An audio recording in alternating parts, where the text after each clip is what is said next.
apa-apa fil ardi di bumi, min syajaratin dari pohon-pohon, aqlamun menjadi pena-pena,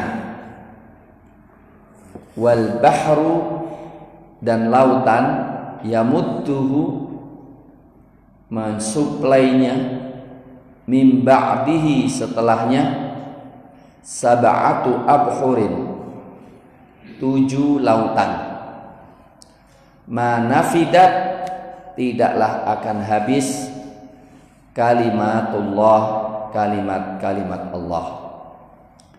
Innallaha sesungguhnya Allah azizun hakim, maha perkasa dan maha bijaksana. Ma'asyiral muslimin hafizakumullah, ayat ini memberikan kepada kita penguatan tentang keesaan Allah Subhanahu wa taala. Setelah yang kemarin bicara tentang hak prerogatif Allah terhadap seluruh alam semesta dan penciptaan, dan dari penciptaan itu muncullah ilmu-ilmu yang bisa kita gali, dan Allah Subhanahu wa taala menjelaskan bahwa ilmu-ilmu yang bisa digali dari ciptaan Allah dan ilmu-ilmu Allah Subhanahu wa taala begitu luasnya tanpa batas, sehingga kalau dicontohkan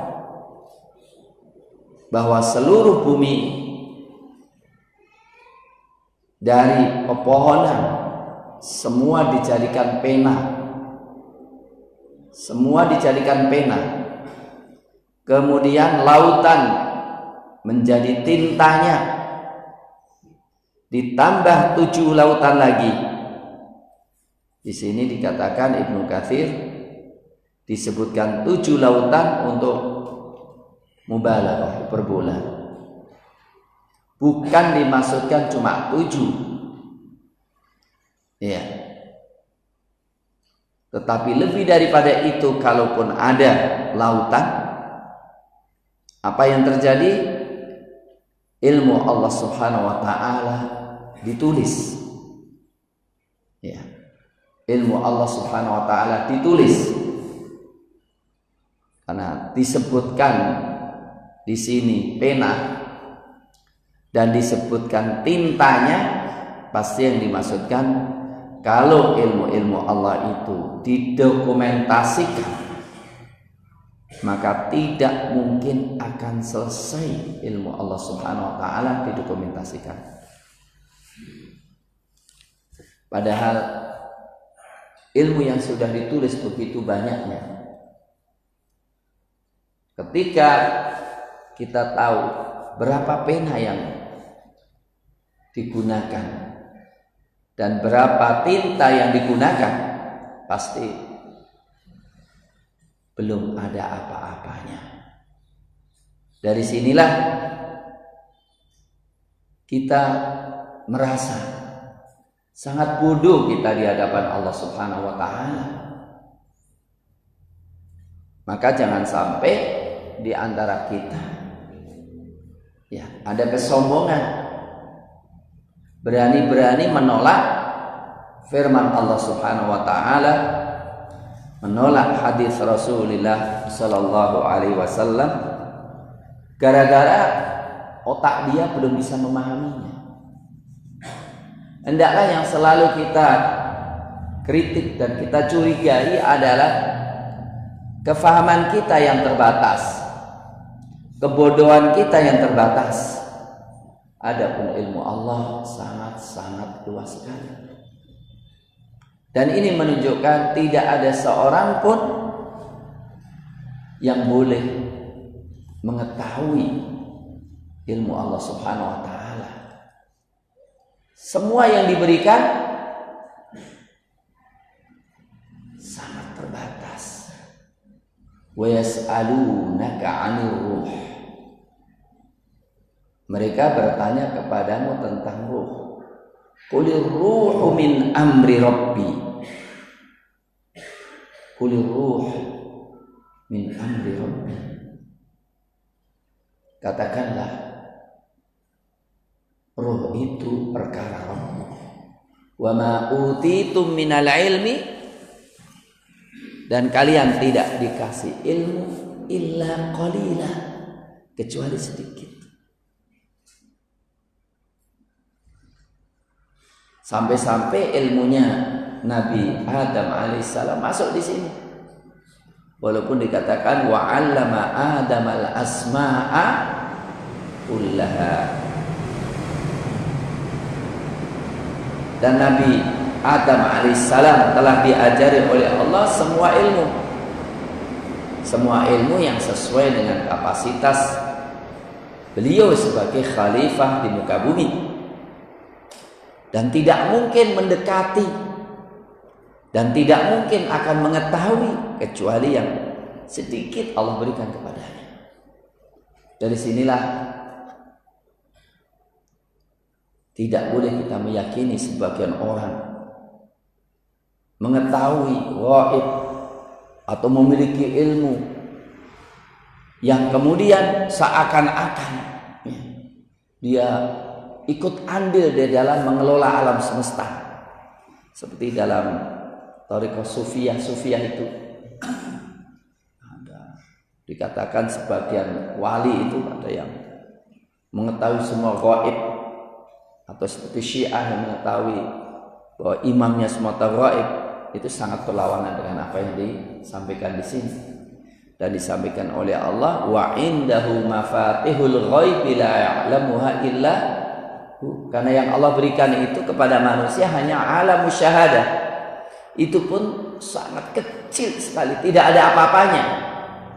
Maka ikhwani fillah hafizakumullah, walaupun dia sudah sampai pada derajat profesornya 100 profesor, nggak boleh dia merasa mengetahui segala-galanya.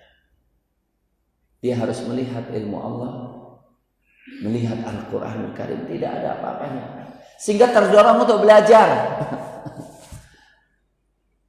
Maka Nabi Muhammad SAW diajari wa qur rabbi zidni ilma. Katakanlah Rabbi zidni ilma. Nah, ketika ilmu Allah Subhanahu wa taala begitu luasnya, dan ternyata salah satu di antara keran ilmu Allah yang tidak akan pernah habis-habisnya digali adalah Al-Qur'an. Dikatakan fa'lamu annama unzila bi'ilmillah. Ketahuilah Quran itu diturunkan dengan ilmu Allah. Dan Quran itu ilmu yang bermanfaat. Maka mestinya ada dorongan kuat untuk menggali hikmah-hikmah ilmu yang bermanfaat dari Al-Quranul Karim. Apalagi kita menghadapi permasalahan yang sangat berat, sangat kompleks, problematika yang bertumpuk-tumpuk. Ketika Allah Subhanahu wa taala menyebutkan ini, kemudian di antara ilmu Allah dalam Al-Quran, maka mestinya kemudian tidak boleh kita malas-malasan, harus selalu menggali dan menggali untuk mendapatkan ilmu Allah Subhanahu wa taala. Yang jelas ayat ini disampaikan untuk menunjukkan betapa lemahnya manusia. Walaupun setinggi apapun orangnya, pasti ada kekurangan-kekurangan dalam ilmu. Dan kita tahu bagaimana teguran Allah secara langsung, teguran Allah secara langsung kepada Nabiullah Musa alaihissalam.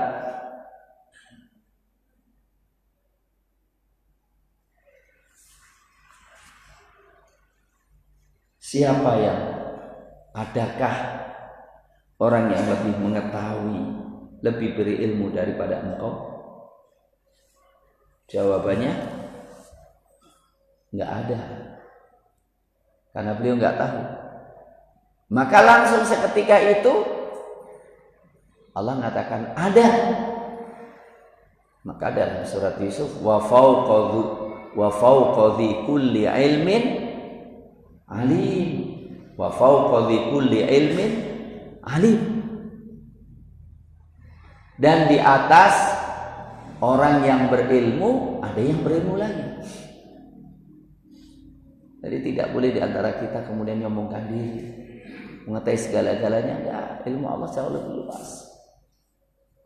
Maka kemudian diperintahkan untuk mencari ilmu dari seseorang yang Allah berikan kepadanya ilmu. Wa 'allamnahu min ladunna ilma. Ilmu laduni. Ilmu laduni itu ada enggak sih sebetulnya? Ada. Ilmu laduni itu diberikan oleh Allah orang yang bertakwa kepadanya. Wattaqullah wa yu'allimukumullah. Dan ilmu laduni tidak boleh berlawanan dengan Al-Quran. Tandanya kalau ilmu laduni, ladun itu artinya sisi laduni, sisiku, maksudnya Allah Subhanahu wa Ta'ala, tidak boleh bertentangan dengan Quran. Kembali lagi, bagaimana Allah langsung memerintahkan Nabi Musa alaihissalam untuk mencari hambanya yang Allah berikan ilmu, dan dia seorang nabi, Nabi Khidir alaihissalam, dengan berjalan sampai ketemu pertemuannya dua lautan, yang kemudian diungkapkan oleh Nabi Musa tetap akan berjalan, walaupun akan berjalan 8 tahun lagi sampai ketemu dengan Nabi Khidir alaihissalam. Ma'asyiral muslimin hafizakumullah. Jadi kalau wattaqullah wa yu'allimukumullah, mintalah ilmu Allah. Terus ilmu Allah. Karena ilmu yang kita miliki itu belum seberapa, dan kita minta ilmu Allah yang bermanfaat. Terutama menemukan ikhwani fillah, bagaimana bisa memahamkan ilmu, bagaimana diberikan oleh Allah kita taufik untuk meyakinkan umat ini akan kebenaran Islam, kemudian mau mengamalkan Islam.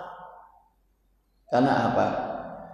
Coba kalau seluruh dunia ini sudah percaya dengan Islam, gak ada satu kekuatan yang bisa menghalanginya. Coba kalau seluruh rakyat kenal Islam, memahami keindahan Islam dan itu ilmu Allah, maka mereka tidak akan milih kecuali orang pemimpin yang memahami Islam dan mengamalkan Islam. Coba kalau wakil-wakil rakyat itu semuanya mengenal Islam dan mencintai Islam, tidak ingin kecuali menerapkan Islam, selesai sebetulnya.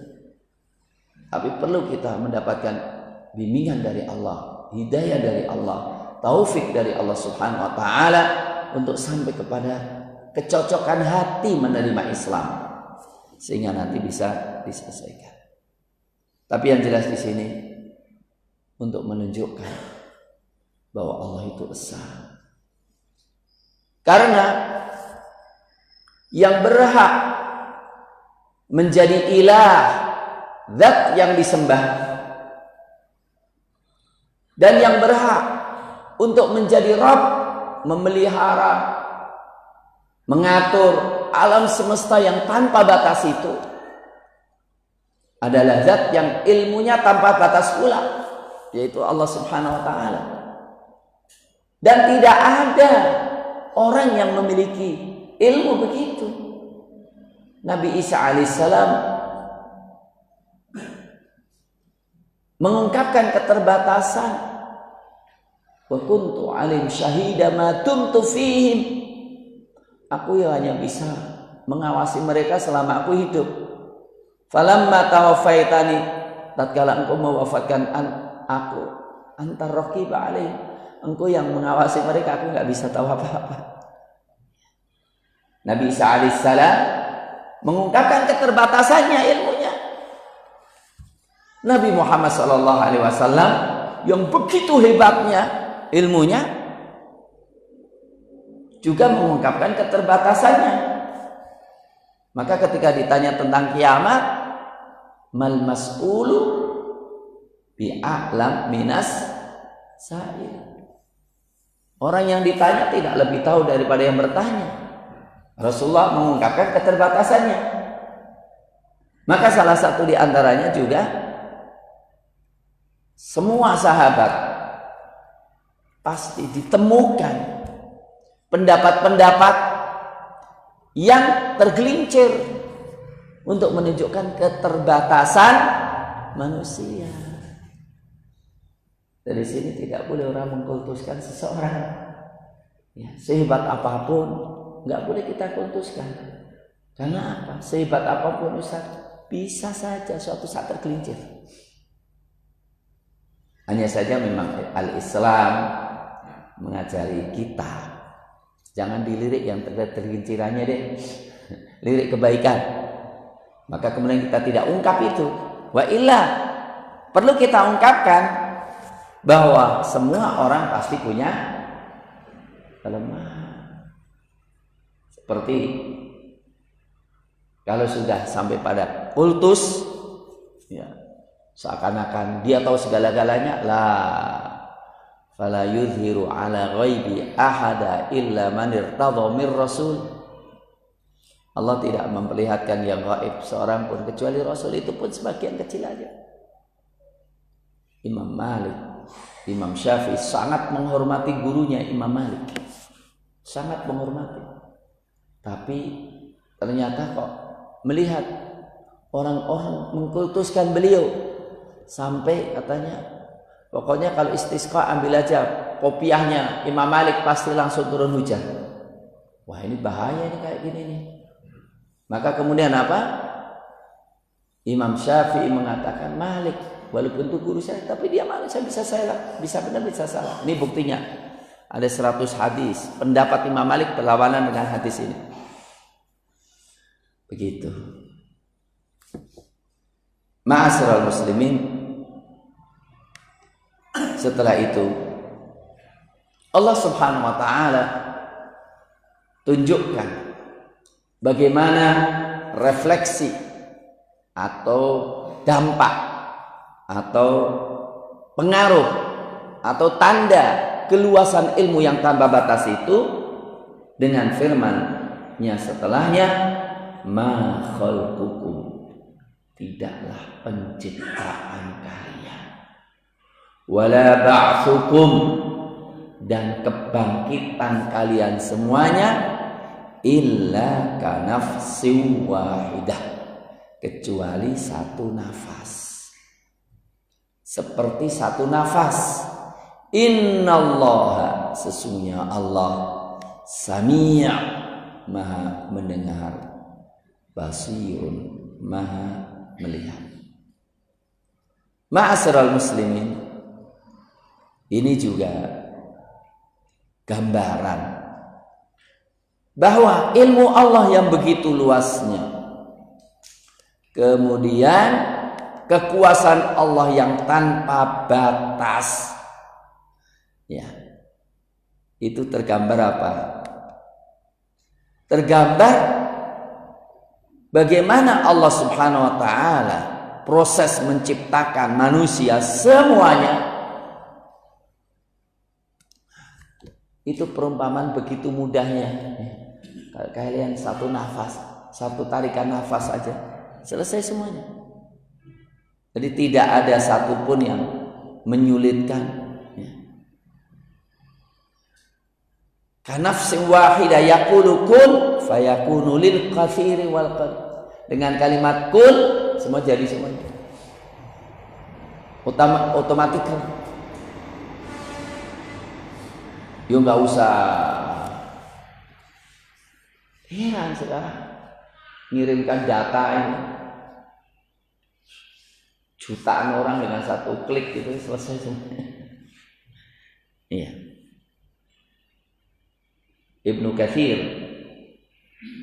menafsirkan ma khalqukum wala ba'tsukum ma khalqu jami'in nas wa ba'thihim yaumal ma'ad binisbah ila qudratihi kanisbati khalqin nafsin wahidah al jami'u hayyin alaihi. Nah, ini faedah baru ya. Faedah baru dari Ibnu Katsir.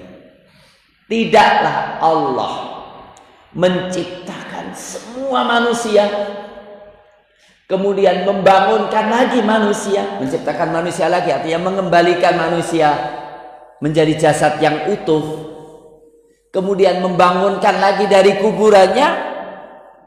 Itu seperti semua manusia dari awal sampai akhir itu seperti menciptakan manusia satu. Ya sebetulnya mestinya kayak gini ini sudah mudah banget dipahami ya. Ciptakan yang satu itu kadang-kadang produk pabrik itu menciptakan apa ya, alat apa itu sekedek berapa biji gitu ya. Itu manusia aja bisa, apalagi Allah Subhanahu wa taala.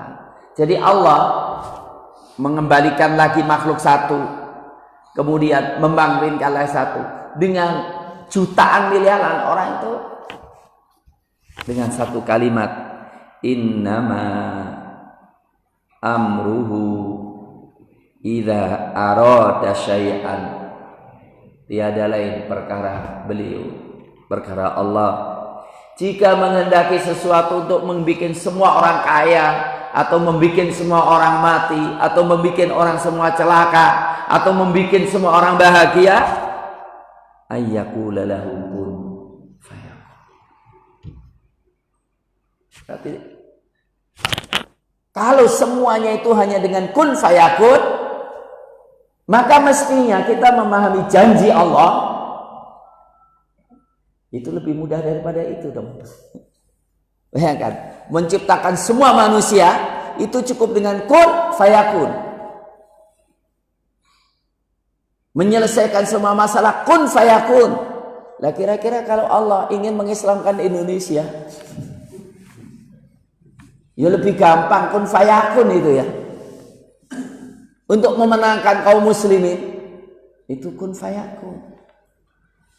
Atau ingin menghancurkan orang-orang yang sombong-sombong itu, ya kun fayakun. Artinya jangan sampai kemudian kita itu loyo gitu loh, nggak mau berjuang. Jangan pancet aja gitu loh. Harus ada perubahan gitu loh. Kemalasan harus segera kita hilangkan dari diri kita. Allah sudah menerangkan semua manusia dengan kun fayakun kok. Ya. Jadi kalau orang nggak berjuang kan berarti apa istilahnya? Meragukan kebenaran janji Allah atau meragukan kemampuan Allah untuk memenangkan kita. Wa ma amruna illa wahidatun kalamhil basar. Wa ma amruna, tidaklah perintah kami illa kalamhil basar, seperti kerdipan mata. Ini semuanya pasti lebih cepat daripada itu, lebih mudah daripada itu gitu. Tapi kan manusia itu ya perlu diajak ngomong yang sesuatu yang bisa dipahami gitu ya. Jadi membahagiakan kita semuanya, memenangkan kita semuanya, bagi Allah itu mudah. Tidak lebih daripada kerdipan mata. Menghancurkan alam semesta ini, kemudian nanti membangun lagi, mendatangkan surga dan mendatangkan neraka, itu hanya kalamhil basar au huwa aqrab. Atau apa? Lebih cepat. Artinya mudah banget. Nggak usah diulang-ulang, dengan satu kalimat selesai. Fa innama hiya zajratu wahidah fa idahum bisahirah. Dengan satu tiupan selesai, semuanya berada di lapangan. Nah inilah ikhwani fillah hafizakumullah. kita harus tahu keluasan ilmu Allah, kekuasaan Allah Subhanahu wa taala. Maka tinggal klik kita masuk dalam orbit yang Allah Subhanahu wa taala kehendaki, maka akan terciptakan keajaiban yang tanpa batas. Adapun kejebak, ketipu, kegagalan, itu kan ruang lingkupnya kita. Karena memang Allah menghendaki kita mengikuti sunnahnya. Mungkin terpikir, Ustaz ngomong gitu, buktinya demo berkali-kali orang menang-menang. Demo itu baru salah satu cara saja. Masih banyak yang belum kita lakukan. Untuk itu kita harus banyak belajar nantinya. Ya, tolong doakan malam hari ini kita mau berangkat ke Bandung. Karena insya Allah besok hari Selasa, hari Rabu dan Kamis pagi di Bandung mau ada pertemuan pembentukan MPUII,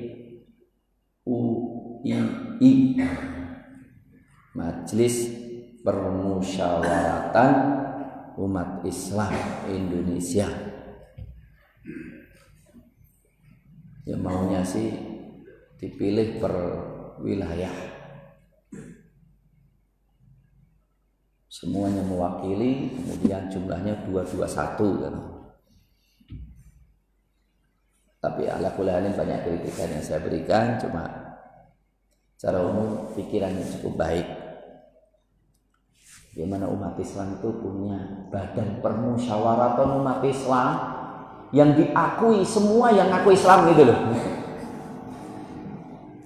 Umat Islam itu tidak akan menentukan ini pilihanku kecuali melalui badan permusyawaratan itu. Wa amruhum syura bainahum. Ya mudah-mudahan berhasil dalam pembentukan MPUII ya. Sehingga tidak ada camat, tidak ada lurah, tidak ada bupati, tidak ada gubernur, tidak ada presiden, kecuali melalui rekomendasi dan penentuan yang ditentukan oleh umat Islam. Ini insya Allah 2-3 hari ini ya, malam ini kita akan berangkat ke Bandung sebagai usaha manusiawi ya. Artinya gini, ketika Allah menerangkan itu semuanya, maka sebetulnya memberikan gambaran kalau kalian mengikuti kehendak Allah beres. Contoh, Allah mengatakan Tabarakalladzi biyadihil mulku wa huwa ala kulli syai'in qadir. Kerajaan semua di tangan Allah. Allah mampu atas segala sesuatu. Maka kalian juga bisa untuk mencapai idealis. Yang penting apa? Pakai sunatullah. Alladzi khalaqal mauta wal hayata liyabluwakum ayyukum ahsanu. Udah ayat 1 ini kan wahwal azizul ghafur. Allah Maha Perkasa, bisa merealisasikan dan memaafkan kekurangan-kekurangan itu akan Allah sempurnakan. Yang penting apa? Hendaklah kita melakukan segala sesuatu yang terbaik. Nah, insya Allah kalau rakyatnya melakukan terbaik, ulamanya melakukan terbaik, politikusnya melakukan terbaik, pemimpinnya terbaik, selesai. Adapun kok belum sampai ya berarti belum terbaik. Belum terbaik. Coba kalau melakukan terbaik. Dan saya bukan dalam waktu untuk bicara tentang rincian itu ya. Tapi kalau mau baca silakan baca buku saya. Cahaya di atas cahaya, Mishkat, cahaya di atas cahaya, solusi Quran. Bagaimana makna firman Allah Subhanahu wa taala, "Inna hadzal Qur'an yahdi lillati hiya aqwam wa yubashshirul mu'minin alladzina ya'maluna sholihati anna lahum ajran kabira."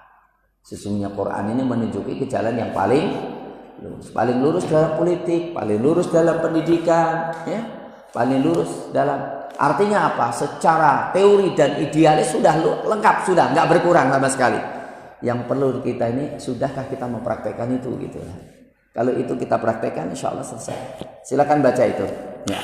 Mau bahagia dalam hidupnya, mau mesra dengan istrinya, ya, mau baik dengan pemimpin dan rakyatnya, silakan baca itu. Saya kasih arah ke sana. Kemudian Allah melanjutkan lagi luasnya kekuasaan Allah,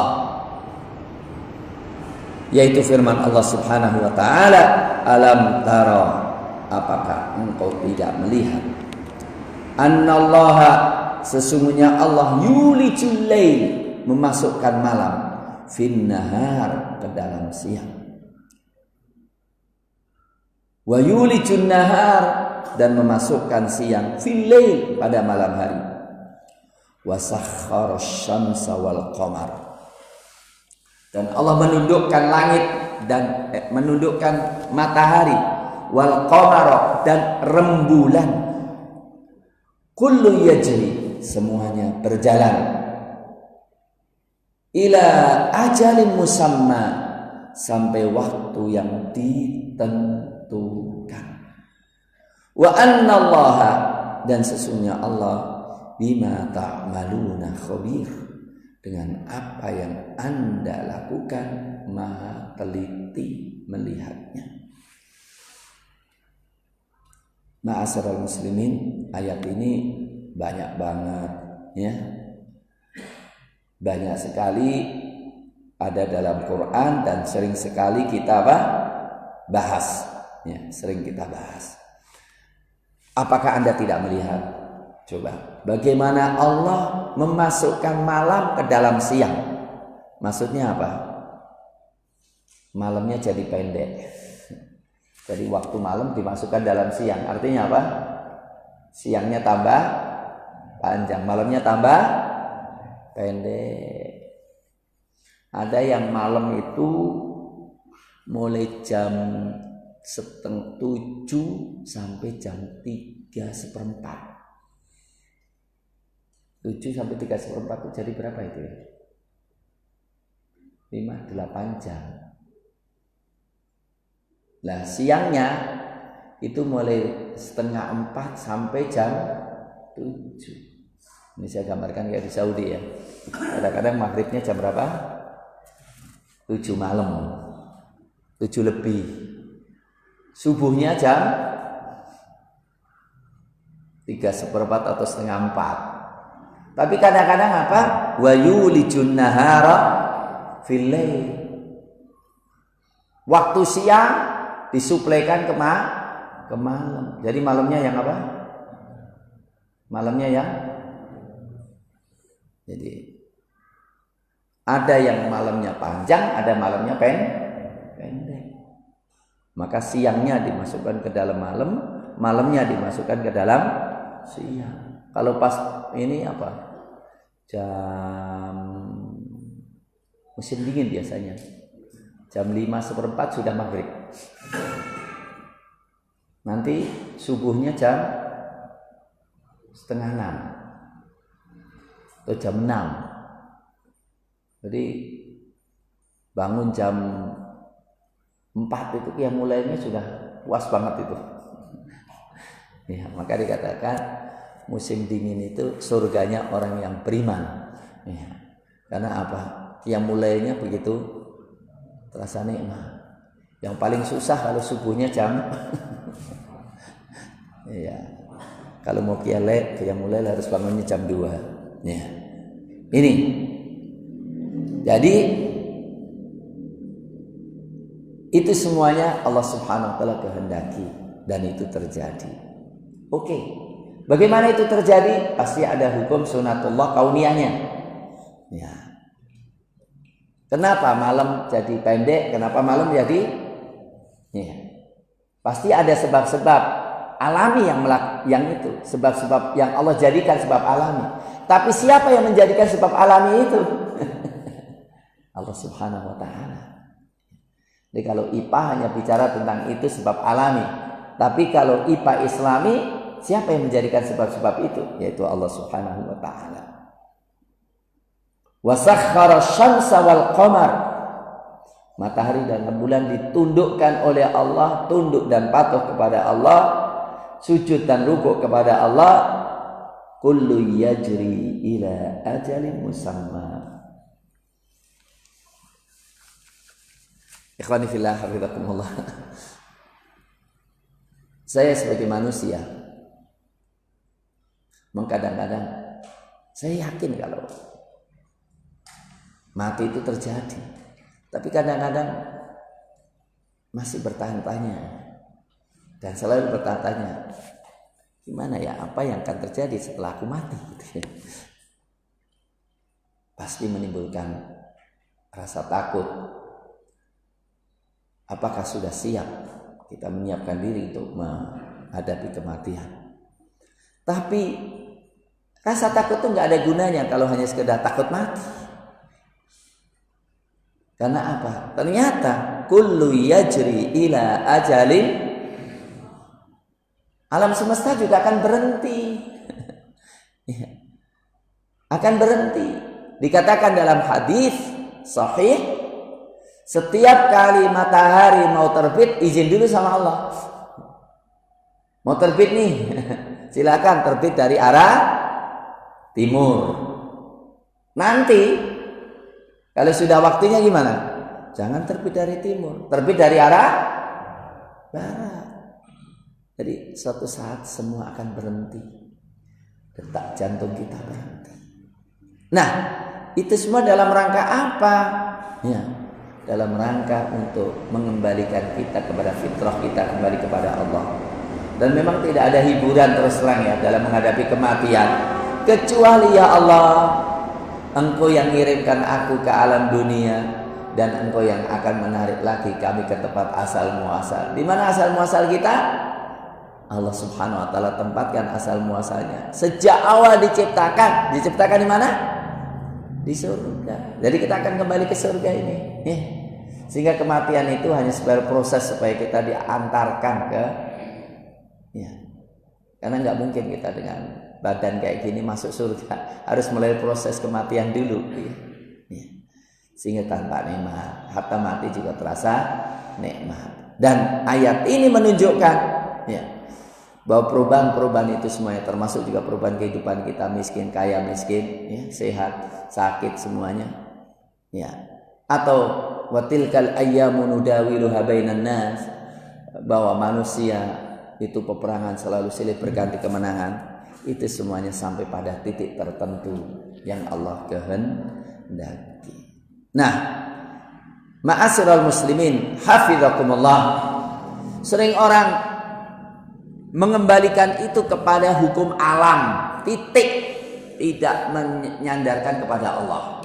Maka kemudian yang sering dipersiapkan adalah antisipasi alami. Ya.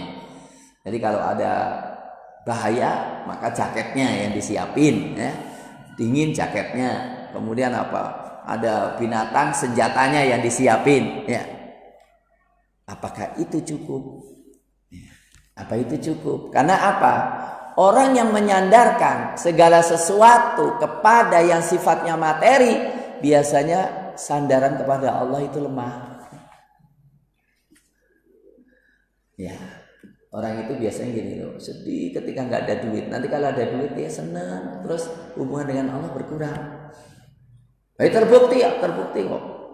Coba kalau kita pas sakit gitu ya, dan tidak tahu siapa yang bisa mengobati, doanya khusyuk. Tapi sehat dikit, doanya lagi, tanya diri kita masing-masing lah. Ketika gak sehat dikit, doanya kurang khusyuk, ya benar gak?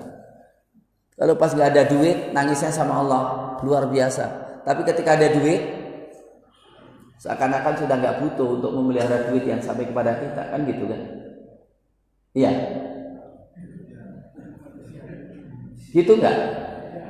Atau sama? Khusyuknya sama? Ya kalau memang khusyuknya sama ya alhamdulillah, berarti sudah lulus ngaji ini. Iya. Sebab-sebab materi itu mau nggak mau kita semuanya meyakinkan kurang khusyuknya gitu loh. Ya. Baru nanti ada berita keluarga sakit keras, baru khusyuknya baru tambah lagi itu, balik lagi dengan cepat. Untuk itu Allah Subhanahu Wa Taala sengaja menghadapkan kita kepada kondisi-kondisi untuk mengenalkan Anda nggak bisa apa-apa.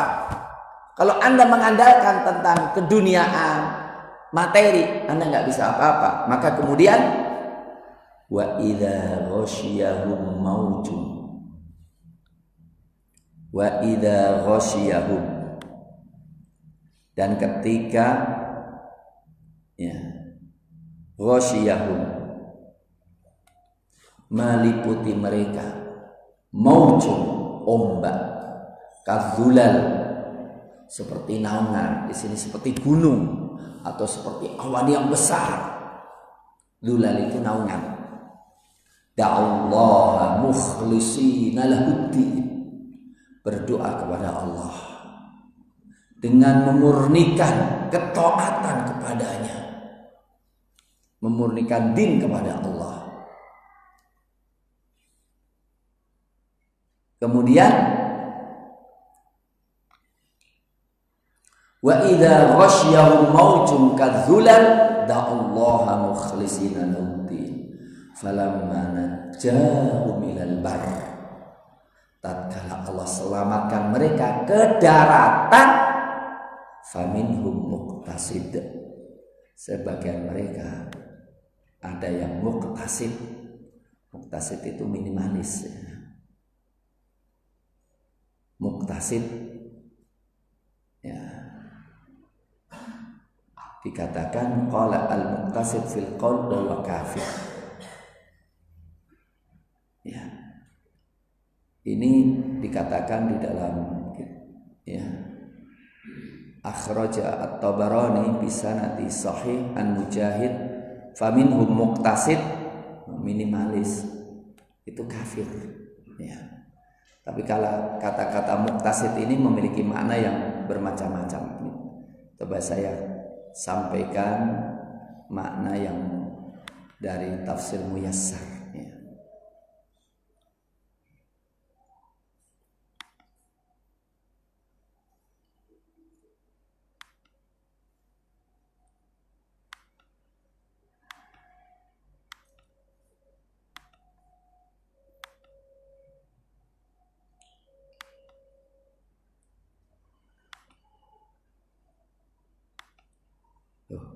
Ya, di sini dikatakan kafir juga.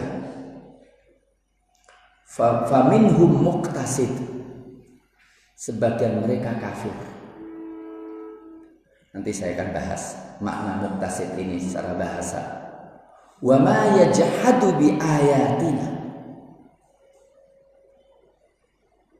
dan tidaklah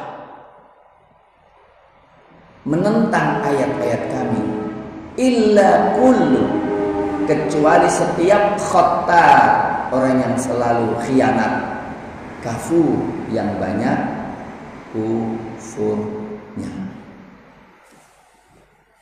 Ma'asyiral muslimin hafizakumullah. Sangat menarik kalimat ini, dan baru kali ini saya juga terkagetkan dengan kalimat, penggunaan kalimat muqtasid. Apakah semua mengartikan kufur? Ternyata di sini ada yang lainnya. Kalimat iqtasoda ini ekonomis asli.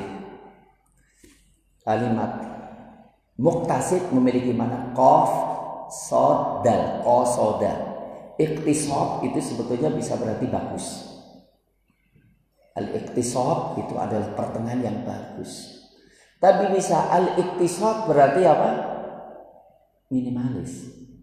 Seperti dalam firman Allah dalam surat Fatir, faminhum dzalimun li nafsihi wa minhum muqtasid wa minhum sabiqum bil khairati biiznillah. Ada yang zalim, ada yang minimalis, dan ada yang berlomba dalam kebaikan. Maka di sini ditafsirkan oleh Muntakhab, yaitu tafsirnya Al-Azhar. Muqtasid diartikan baik. Artinya apa? seimbang ya. Kembali lagi kepada keseimbangan ya. Jadi falamma najjahu milal barri faminhum muqtasid. Ketika balik ke lautan, ke daratan, sebagian ada yang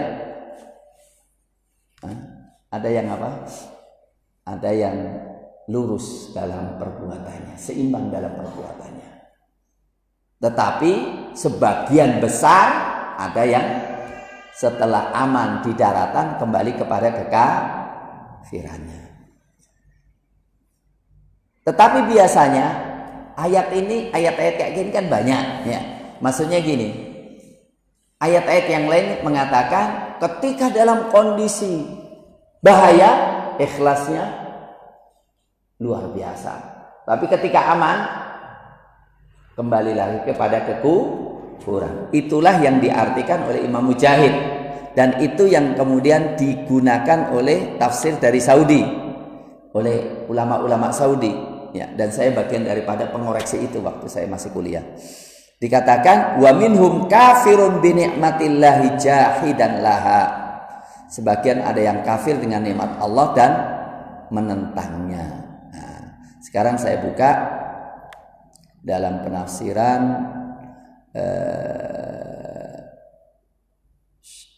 yaitu Zadul Masir Ibnul Jauzi. Biasanya Ibnul Jauzi membawa tafsiran yang sangat banyak.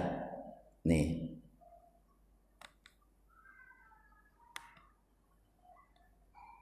Ayat berapa itu tadi? Berapa? 30? 32 ya? Ini 32. Oke.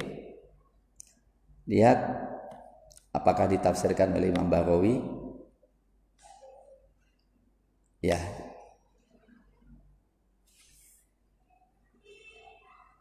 Nah, faminhum muqtasidun fihi salasatu aqwal.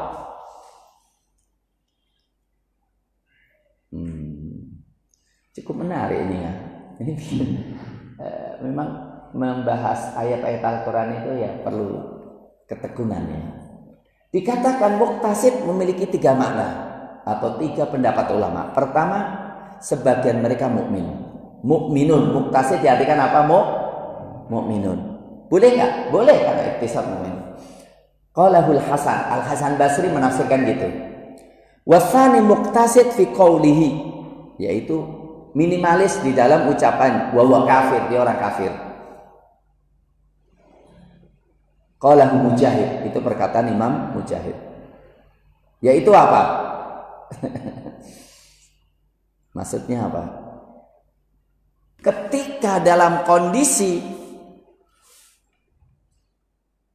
baru saja lepas dari bahaya, orang kafir maksudnya mengetahui memang Allah saja yang bisa menyelamatkan saya. Tapi cuma berhenti di situ. Tapi kufurnya tetap gitu loh. Syiriknya tetap jalan gitu. Memang dikatakan muqtasid itu loh. Jadi sebagian orang itu apa? Ya, oh iya benar ya. Oh, namanya orang maksiat itu ya apa saja ya. Kalau ketangkep ya nggak bisa lepas ya. Pinter-pinternya menyembunyikan suatu saat akan apa terjebak. Tapi ya nekat terus, maksiatnya jalan terus gitu. Malah kemudian benarkan korupsi itu ya cuma beda cari rezeki aja gitu loh. Aneh gitu. Jadi setelah digebuk itu kembali kepada kebenarannya cuma dalam posisi itu. Oh ya ternyata memang kita itu lemah ya di hadapan Allah. Tapi maksiat tetap apa? Jalan gitu. Itu muqtasid. Bisa dipahami nggak? Ini karena ini gelitik saya gitu loh. Kenapa muqtasid diartikan oleh Imam Mujahid sebagai apa? Kafir gitu loh. Artinya gini. Tadinya kufur total gitu loh. Kemudian ketika digoncang, wah itu benar ikhlasnya luar biasa. Tapi ketika aman, balik lagi gitu loh. Nah ini yang kedua. Lah yang ketiga, al-adil fil wafa. Nah, ada yang mengatakan yaitu lurus di dalam kesetiaan dalam menunaikan janji Allah Subhanahu wa taala. Ya. Adapun wa ma yajhadu bi ayatina, Artinya apa? Dan tidaklah orang menekat, ya. Artinya sudah digoncang berkali-kali, diselamatkan, goncang berkali, kok nekat terus gitu. Kemudian setelah itu masih mengingkari ayat Allah, ya. Itu ya memang tidaklah terjadi begitu illa kullu khottar. Khottar itu apa? Ghadar. Ghadar itu selalu curang dalam perjanjian. Apa namanya istilahnya? Bukan khianat. Mau bayar tapi nggak bayar gitu kan. Mau aman nanti gebuk dari belakang, itu namanya apa bahasa Indonesia? Hah? Pukil ya? Hah? Pukil ya? Enggak, sebab ada kata-kata pengkhianat, ada kata apa gitu loh. Cari bahasa Indonesia itu kok ya apa ya? Yang selalu belinjani janji, bukan hanya belinjani janji. Ghodar itu biasanya gini loh. Udah aman ya, aman. Ngerti-ngerti bunuh dari belakang, itu namanya ghodar. Ghadarobihi. Itu artinya apa? Bahasa Indonesianya. Lici itu kan ininya gitu kan. Jadi perbuatannya yang selalu khianat itu apa? PR aja ya. Cari kata-kata sendiri ya. Itu mana khottar. Wa ma yajhadu bi ayatina. Artinya gini loh. Ayat-ayat Allah itu begitu jelasnya. Dan tidaklah nekat, sudah diperlihatkan kok masih ngeyel terus, itu kecuali khottar. Itu orang-orang yang memang sangat dikuasai oleh nafsunya, sehingga apapun dia lakukan, yang penting dia memenuhi kebutuhan. Kafur yang banyak kufur. Ikhwan fillah hafizakumullah. Kesimpulannya apa yang kita lakukan? Allah Subhanahu wa taala ingin mengingatkan keesaannya. Ingin mengingatkan kepada kita akan kekuasaannya, dan Allah menginginkan kita akan kasih sayangnya kepada kita. Cuma itu semuanya dalam ruang lingkup ujian. Ujiannya apa? Ujiannya kita diliputi nafsu, ujiannya kita digoda oleh dunia, ujiannya kita digoda oleh kekufuran yang ada. Maka kemudian Allah memperlihatkan itu sehingga menjadi senjata bagi kita untuk mengembalikan kita kepada fitrah kita. Ya, itu yang dimaksudkan. Maka kemudian Allah ingatkan manusia, walaupun kau kurang ajar, tapi sebetulnya suatu saat engkau akan tahu dirimu itu salah, gitu kan. Ingat, bukankah semua kita mengalami cobaan-cobaan, mengalami masa-masa sulit? Bukankah ketika itu kita tahu, ya Allah, aku nggak berdaya sama sekali. Tapi itulah kelemahan manusia. Sedikit kembali kepada kenikmatan, Anda sudah lupa semuanya. Nah, diungkapkan ini sesuatu yang bisa kita lakukan supaya kita bisa menegur diri kita dan menjadikan ini semuanya sebagai senjata untuk mendidik diri kita masing-masing. Begitu, terima kasih. Mudah-mudahan bermanfaat. Aqulu qouli hadza wa astaghfirullah li wa lakum walhamdulillahi rabbil alamin.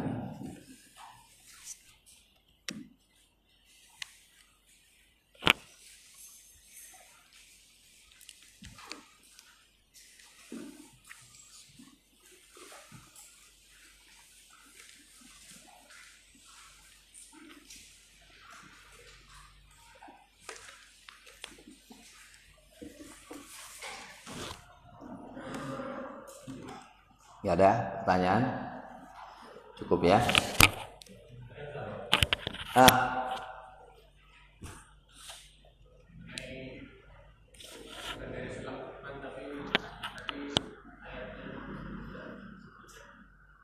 Apa?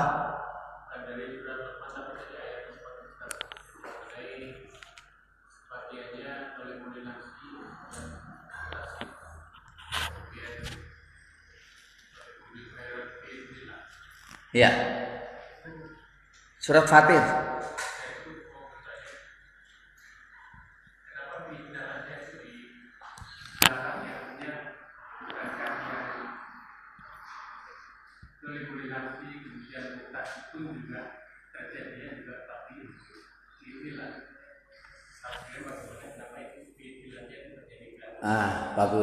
Bagus.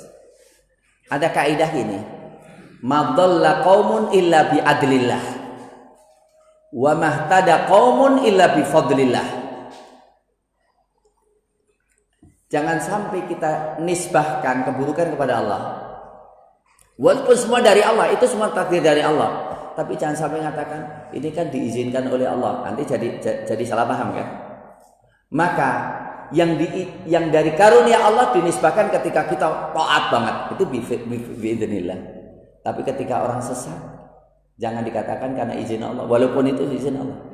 Tetapi apa? Karena keadilan Allah Subhanahu wa taala. Maka dalam doa kita, dalam doa qiyamul lail, wasyarru laisa ilaik. Ini penting. Jadi dalam dalam kaidahnya memang semua dari Allah. Ma asabaka min sayyi, tapi apa? Kullum min indillah. Semua itu dari Allah. Tapi kemudian apa? Ta'adduban kepada Allah. Ma asabaka min hasanatin fa min Allah. Apa yang menimpa Anda dari kebaikan itu dari Allah. Wa ma asabaka min sayyi'atin fa min nafsik. Ya, jadi apa yang buruk itu dari dirimu, nisbahkan pada dirimu. Jadi jangan sampai kita menisbahkan keburukan kepada Allah Subhanahu wa taala. Itulah katakan fa biidznillah, karena hubungan dengan masalah apa? Tidaklah kita bisa berlomba dalam kebaikan kecuali karena diizinkan oleh Allah, karena kita ditolong oleh Allah Subhanahu. Bisa dipahami? Oke. Terus tadi? Udah? Oh sama pertanyaannya? Hah? Oh iya, udah. Ya, tayyib. Allahumma inna nas'aluka al-huda wa tuqa wal 'afafa wal ghina. Allahumma nas'aluka al-huda wa tuqa wal 'afafa wal ghina. Allahumma inna nas'aluka salamatan fid din wa 'afiyatan fil jasad wa barakatan fil rizq. Allahumma inna nas'aluka hayata su'ada wa mauta syuhada wa murafaqatal anbiya fi jannatil khuld ma'a raka'i sujud al-mufina bil 'umud bi rahmatika ya arhamar rahimin. Wa sallallahu ala nabiyyina Muhammadin wa ala alihi wa sahbihi wasallam. Subhana rabbika rabbil izzati amma yasifun wa salamun alal mursalin. Alhamdulillahi rabbil alamin. Assalamualaikum.